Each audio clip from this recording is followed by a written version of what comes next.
Hey Gearheads, and welcome to Garage Talk. I'm Corey. I'm Holly. Right behind me is Tucker.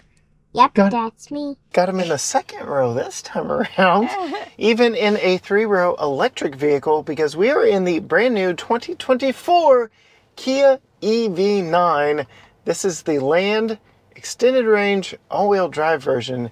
In this video, we're going to tell you how the most affordable 3-row EV fits our family of 3. Stay tuned.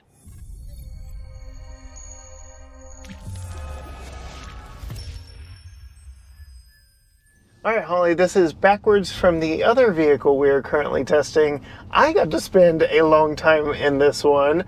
I've road tripped it. I've put some extended miles on it. I've charged it. I've done all the things. This is your first experience behind the wheel, but you've been living with it with me this week. What are your thoughts of the Kia EV9? Yet to be determined. Okay. I have a feeling that the cost could sway my decision one way or the other. All right, so Gearheads, I will catch you up to speed because this vehicle and I have a strong history together. I was in LA when they unveiled the concept version of this. I was in LA when they unveiled the production version of this. I was flown to Detroit to see the first production versions of them produced. I was flown to California to drive the first production versions of them produced, and now we have one here. So yes, I have a long history with this, and each step along the way I've shown it to you, and you've kind of... And you have been, you've been courted, wined and dined, if you will. It has not swayed my opinion. I still have some strong... My opinion's raw. I still have some strong Honest. critiques of this, which you could go see my video to see. We might touch on them a little bit here, but we'll start outside, work our way inside, and then talk about driving impressions. Your biggest turned up nose came to the looks of this because it is very different than most things on the road. Now that we've lived with it, what are your thoughts? I think I liked it better in the pictures, to be honest. Oh, okay. Yeah, than I do in real life. And even with us living with it for the week, I like the design even less on the front. Okay. And I will tell you, I mentioned it earlier, there's just not a lot of curves in general. And They're all like... There's not a lot of anything. Any kind of design. I mean, there's some swoops, I guess, on the front a little bit. But the front is the biggest sticking point for me. It does look different, and I do appreciate that they took a design risk to look different. But there's not really a grille on the front. It's just kind of like a flat. Yep. There's a little, like I said, a swerve kind of, but it's just a piece of car up there. You know, there's no front, which, you know, in the pictures and all of that is kind of a fun, interesting design element. It looks different. However, driving around with it for this week, you took it to the woods of East Texas, where there's lots of bugs, and you took it to North Texas, where there's lots of bugs, and you can see every single bug you hit on the front because there's no grill, nothing like that kind of like hides it. All right, so I will preface this by the fact that we have the matte paint job, the ivory silver matte paint. And when you get the matte paint on the EV9, you don't get the digital grill look. They have lights that shine through that big plastic piece up there. So perhaps you would like the gloss paint better than the matte paint. I think if we were to buy one, we would get gloss paint just because they're easier to maintain and live with. Yeah. So that is a difference in what we have versus what is out there. That would only make a difference if the lights are on, right? That's true, but they are on when the vehicle's on. They're like running lights. If it's sunny outside, you can't see them. Yeah. So maybe. I don't know.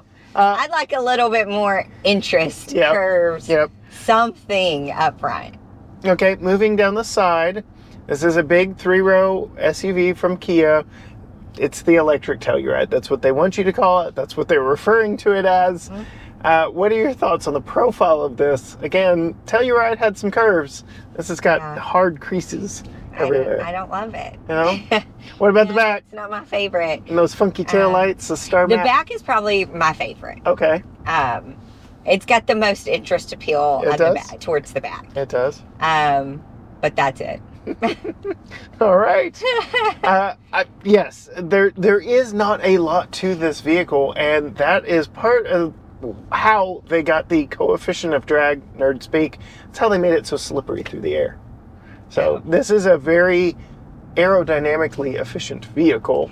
That's surprising because It's a big block box. of cheese. Yeah. Like there ain't It's a big block. Just like looking out over the hood right now, it's just flat. There's no contours, there's no interest. It's just flat. Just flat. Yeah. Yeah. All right. Moving inside. Okay. Thoughts in here. Well, the inside is a lot better. Okay. There's a lot of different design elements on the inside that I like. Some that are becoming more popular in Kias and stuff. But this is interesting shade. It kind of reminds me of like a suit, a tailored suit, and I like that up top. That's interesting. I really like it. You want to know one of the things they told me when I was in Detroit? Sure. No, if they didn't wine and dine. There are 10 different recycled plastics in this interior. Nice. I like that. From ocean-bound plastics to bottles to so the seats, the dash, everything. Like I like that. Recycled materials in here. Nice. And I didn't get the chance to make it out when I was in LA for the auto show. But they have this big machine off the coast of LA that is capturing ocean-bound plastic. Nice. And bringing that into recycle. So Kia really is into reclaiming some of that otherwise waste material. Well, it's nice to know that it's not just like fan service, that they are actually doing something for the environment. Yep. And so, yes, I've heard it complained on some of our previous videos that it's a plastic Telluride inside. And it's not wrong, but that description just sounds so much worse than how it feels in here, right? Oh, yeah, for sure. It does not feel like you're sitting on a bunch of plastic. Right. And I think even though some of the materials up here are not, it's not like leather. Right. The way it's designed makes it look luxury. Yes. And Kia's really stepping up their ambient lighting game. It's very sunny day to day, but this whole thing glows. This glows. You can do two-tone ambient lighting, upper and lower. And I mean, they're coming up on rivaling Mercedes-Benz with some of the ambient lighting-ish. You want to know one of my favorite things about the interior design? Yes, please. There's not a stitch of gloss black anywhere. Yeah, aside from like the touch screens. But other than that, yes, thank goodness. I mean, there's this gloss over here, but it's gray, so it's not going to show your fingerprints. I actually like this gray. Yeah. And it even transcends to the buttons here for my heated and ventilated seat. Tucker's got a heated and ventilated seat underneath his car seat. Both second row seats do. So that's nice. An easy button here for my heated and ventilated seats and the steering wheel. And two-person memory. And two-person memory. But we'll get back to all of that here in just a moment because we are turning on the historic brick streets of downtown Tyler, Texas, where we can sample the ride, see Tucker's wobbly head. Tucker, how is your wobbly head back there? Are you good? Yeah. Are you napping? He's quite comfortable. Holly, how about you? It's nice. Biggest bump? Oh. Soaks it up. Fairly nice. Pretty nice. So there are a lot of the things working in the favor of this vehicle. It's heavy, and all the weight is down low. The wheelbase is longer than a Telluride, so it kind of helps smooth out some of the bumps.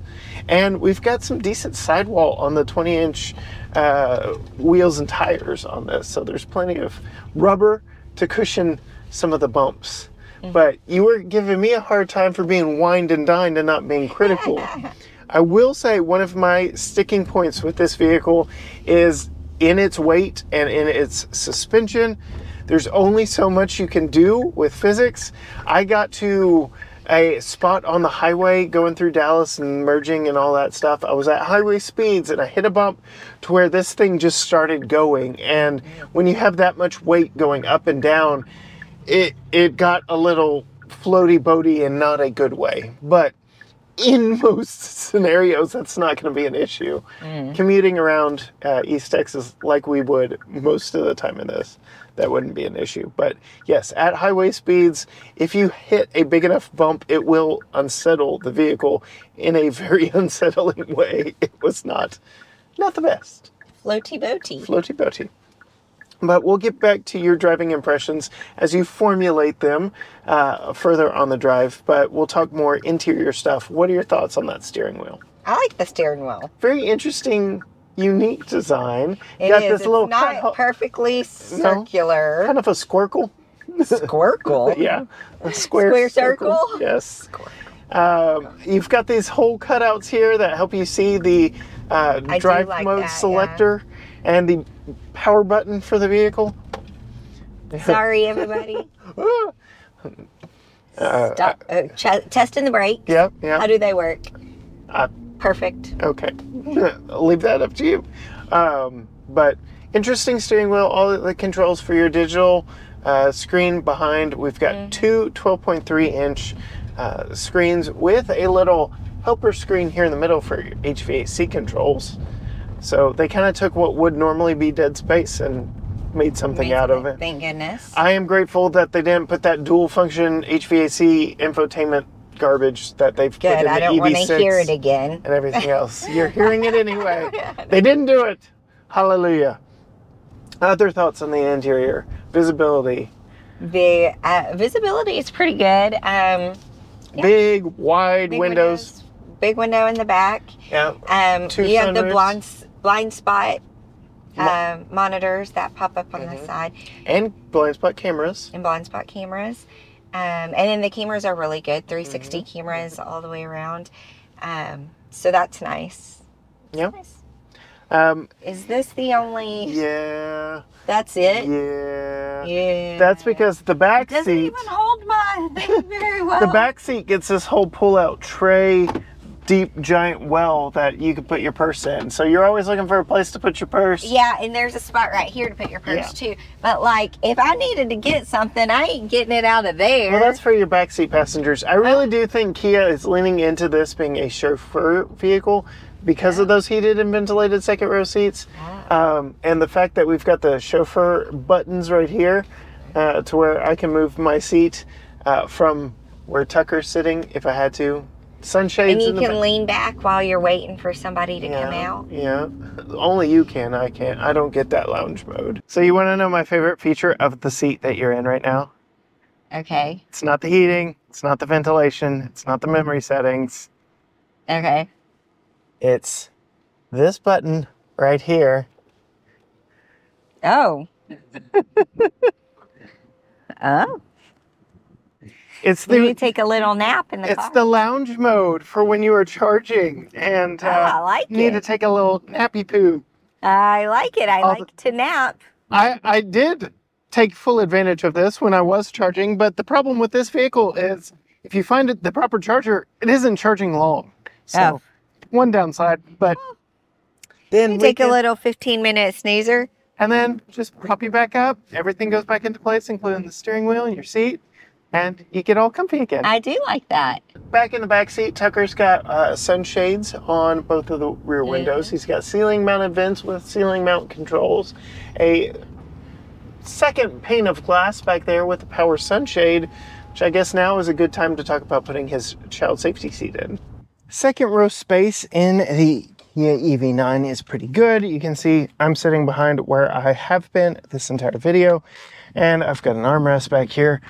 Some storage back under the center console that steals from the front, ceiling mounted vents, window shades, heated and ventilated second row captain's chairs, a lot of really nice touches back here. And because of all this room, I feel like we're gonna have a fairly good rear facing car seat install here in the EV9. This is Tucker's Graco Extend-A-Fit child safety seat that he used when he was rearward facing. And these seats do slide, but I am gonna have to move that front seat forward just a smidge, which is a little bit of a shame. I thought I was gonna be able to get away with not moving it at all.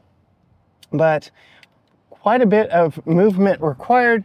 to truly get that secure and into place.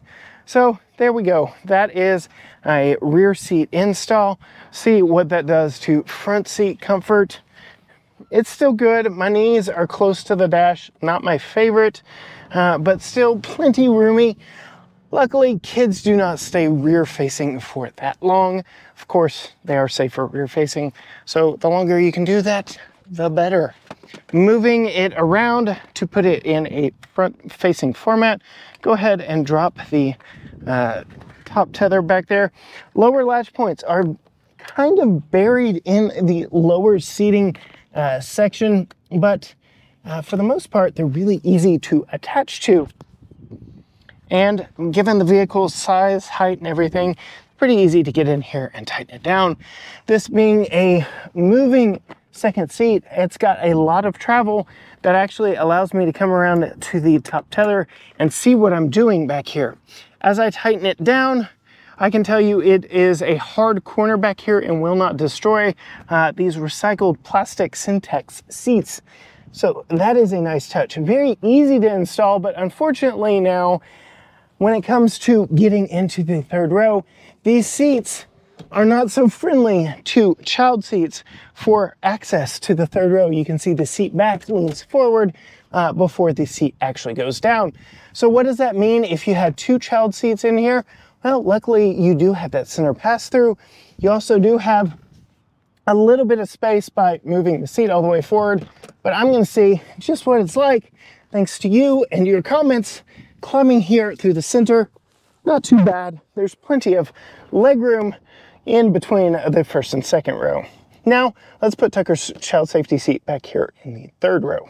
Installing Tucker's car seat back here is going to require getting it back here. I do like how Kia gives you little clips here in the doorway to secure this seatbelt out of the way. I will also call it into account, these are split folding reclining seats. So we'll need to get that kind of positioned just right to match the pitch of his rear car seat. But I do like how there are lower latch points and top tethers on both sides. So you can install this on either side of the vehicle. So many three-row SUVs that we've tested here lately have only had passenger side latches in the seats. So I do appreciate the fact that these are on both sides and, relatively speaking, easily installable second row. Let's go around back to the back and see what it's like to put that top tether in. Coming to the back of the vehicle, it does have the smart key access where you can do completely hands-free opening, but we also do have that electronic pad opening it. And then we get a decent amount of cargo space back here behind the third row of seats, much like what you would expect in a gas-powered Telluride. But here in an electric vehicle, plenty roomy for most families. This is our Kia supplied charger. We'll talk more about another place that can go here in just a second. And then we do have some underfloor storage here. That is where our tire sealant is. No spare tire in this one, but a little bit of extra storage down there. We have an emergency exit button right here that'll open the rear hatch. A little bit of extra power back here. Even more power back here with household style plug. Buttons to fold the second row of seats from here that they don't fold all the way. And then you can fold the third row of seats very easily as well. They're manually folding, but this is where I believe most families are gonna keep those rear seats because they aren't all that roomy. Go see my standard review, my solo review of this vehicle to see me climb back there. It is just not the strongest part of this vehicle. There are a lot of good things about it, but these third row of seats are still rather an emergency seat than they are something truly comfortable. And then you can see we've got top tethers back here. I did not drop his top tether behind before installing his car seat here, but you can see this is a nice firm seat back, so you aren't going to cause a lot of damage. Very easy and short reach to get that and tighten it up right there. So overall, I would give a solid ease of installation A to both front and second row seats here, though I do wish the second row of seats actually pivoted out of the way in a child seat friendly manner. Go ahead and close the hatch here, and I want to show you one more bit of storage space that we have in this vehicle, and that comes with a double press of that button right there, which electronically releases the hood and shows you we do have a little bit of storage up under here because there's no engine. This is the vehicle to load adapter that I can plug into the charge port door and power some other things, tailgates, whatnot, even another electric vehicle. But you can see just big enough to put that big Kia charging suitcase, so to speak, that was back there in the back, or some other small items that you don't need to get to regularly. Decent storage in the second and third rows and space for being a 3-row SUV. Very similar to Telluride. I do like the captain's chairs in the back seat. Yes, pretty comfortable. And the GT line trim that I got to drive in California had that lounge mode that you experienced, had them on the second row seats too. So again, I think he is really leaning in towards this being a chauffeur's vehicle more than anything. That third row, it's just okay to me. I feel like everybody's like, oh, it's 3-row, whoa. It's just okay. It's just okay? Yeah. It's not my favorite. I haven't been back there. Yeah, it's just okay. But yeah, this is the most affordable 3-row electric vehicle on the market, though all the other brands are luxury brands, so there is that to it too.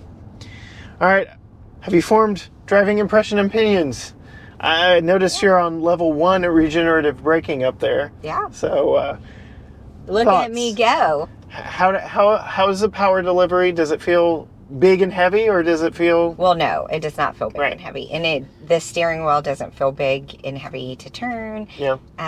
Which is nice on a 3-row SUV. It feels just like, I mean, it's an EV, so there's, you know, it gets up and goes quickly. 0 to 60 in this one, as it's equipped, is like 5.7 seconds, but you can pay through the Kia app and make it 5 seconds, like the GT line, so you can make it quicker if you want to, but that's some things. So storage, you're always talking about hidden storage, and Kia always does this weird thing with the cup holders where you can hide them, but it's all under a little garage roller shade. I like it. We've got a decent sized glove box right here, and you alluded to the giant well down here, even if we sacrifice space up here. I don't like sacrificing space up here, but I'll get over it, I guess. All right. Power delivery is good. Steering isn't too heavy. Yeah. I wish there was a head-up display. Yes, that is also on higher trims. We don't have that here in this one. But, yeah, pretty good. I could see this working as a family vehicle. This is the trim I would be interested in. But yes, to your point, I would want a head-up display. I've not been on build and price, so future Corey can put whether or not head-up display is available on this one and what that does to the price. What's the range? The EPA range on this one. Go ahead and pull out the window sticker to have those official discussions. 280 miles of electric range, which I feel like is a little short when you're talking about it's got a much bigger battery than the EV6, but because it's bigger and heavier and you're paying for that third row, it's right in line with the EV6. So I was hoping that we'd be gaining some range over their smaller electric vehicle, but really not that much. So, yeah. Any other thoughts from you while we're driving? Good visibility, good power, good steering. What's the suspension like now that we're off of the bumpy road? Still good? Still good. Yep. Yep. All right. Is it that time? It's that time. Keep in mind, there is one trim above this, and it's the sporty model. Okay. This one is more like what we would want if we were shopping. It's what I would... How much is the Telluride? The Telluride, the last one we had was like $55,000. Okay. I'm going with 62. No. Much higher? It's higher. Yeah. Yeah. I was afraid of that. So the Kia representatives like to say EV9 picks up where Telluride leaves off. So an SX Prestige X Pro Telluride is going to run you around 55, 56,000. And then that's where pricing starts for EV9. We are near the tippy top of the EV9. Let's say 68. No. Even higher than that in the 70s? Yeah. 72? 74,230 for this one. This one starts at 69.9, but we've got that ivory silver matte paint job. The tow package, which we could leave off. We're not towing anything. That's $1,500. And then carpeted floor mats and such. So we could get this one closer to 70, I think. But did you know if you lease this, Kia will give you the $7,500 tax incentive for buying an EV. It doesn't qualify. It's made in Korea, mumbo jumbo, all that stuff. So the key is lease it. Yes. And we talked about the charging comfort seat that you experienced earlier. Yeah. This thing does charge very quickly, up to 350 kilowatts. So if you find a quick charger, you can go from 10 to 80% in like 25 minutes. That's awesome. So if you can't go further, 280 miles of range, charge faster. He has got that down. Yeah. And so I very much as long as you can find a fast charger. Yes, which in downtown Dallas I could not, which infuriated me. They were all down. So well, that's part of the problem, right? Yep. Infrastructure is the biggest hindrance to EV life. Not EVs, EV infrastructure. But yeah, so. Yep. Now, final thoughts since you know the price. Womp womp. I really like it. Yeah? I like it a lot. Could you see us owning it because you do think it's kind of meh on the outside? A little mid on the outside? A little mid. I don't know. I don't love the bugs on the front. To be honest, that's my biggest thing I don't like about the design. It's just a bug catcher. Yeah, I don't love the look of the design, but the fact that the bugs are so obvious on the front and we live where we live, I can't do that. Well, there you go. We like it. Fair enough. It rides very well. It's very comfortable, very smooth, very easy to drive and pilot around town. Roomy for us as a family of 3, but probably not for us, with some shortcomings of overall design and packaging and whatnot. Yeah. If you want to see some behind the scenes stuff with Holly, with Tucker, find her on Facebook and Instagram at Female Consumer. You can find all things GT Garage Talk at GT Garage Talk, Facebook, Instagram, X, TikTok, Threads, YouTube at GT Garage Talk, or you can go to gtgaragetalk.com. But as for us, in our last day in the Kia EV9 land, extended range, all-wheel drive. Until next time, gearheads. Bye. Bye.